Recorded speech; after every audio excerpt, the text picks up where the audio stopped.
ഹരി ഓം. ശുഭചിന്ത. ഒരു മനുഷ്യനെ സൃഷ്ടിക്കുന്നത് അവൻ്റെ മനസ്സാണ്. അതായത് അവൻ്റെ ചിന്തകളുടെയും വാക്കുകളുടെയും പ്രവർത്തികളുടെയും എല്ലാ മുകുളങ്ങൾ മുളപൊട്ടുന്നത് വ്യക്തിയുടെ മനസ്സിൽ തന്നെയാണ്.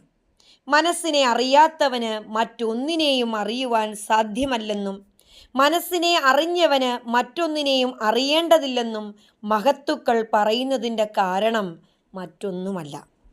നാം എന്ത് ചിന്തിക്കുന്നുവോ അതാണ് നാം. എന്നും ശിക്ഷണം കൊണ്ടും പരിശീലനം കൊണ്ടും മനസ്സിനെ നിയന്ത്രണ വിധേയമാക്കണമെന്നും ശ്രീബുദ്ധൻ ഉപദേശിച്ചിട്ടുണ്ട്. മനസ്സല്ലോ പൂർവഗാമി, ധർമ്മങ്ങൾക്കൊക്കെ എപ്പോഴും ആ മനസ്സാൽ മേന്മ നേടുന്ന ധർമ്മം തന്നെ മനോമയം. തെളിഞ്ഞോരുള്ളിൽ മൊഴിയാൽ ചെയ്താൽ ഉളവാം സുഖം, പിന്നാലെയുണ്ടാം എപ്പോഴും പിരിയാ നിഴലെന്ന പോലെ എന്നൊരു ചൊല്ലുണ്ട്. മനസ്സ് നന്നാവുമ്പോഴാണ് മനുഷ്യരിൽ പരിവർത്തനം സംഭവിക്കുന്നത്. അപ്പോൾ നമ്മളുടെ മനസ്സിൽ നല്ല ചിന്തകൾ കൊടുക്കുക. ആ നല്ല ചിന്തകളിൽ കൂടെ നമ്മൾക്ക് നല്ല പ്രവർത്തികൾ ചെയ്യുവാൻ സാധിക്കട്ടെ.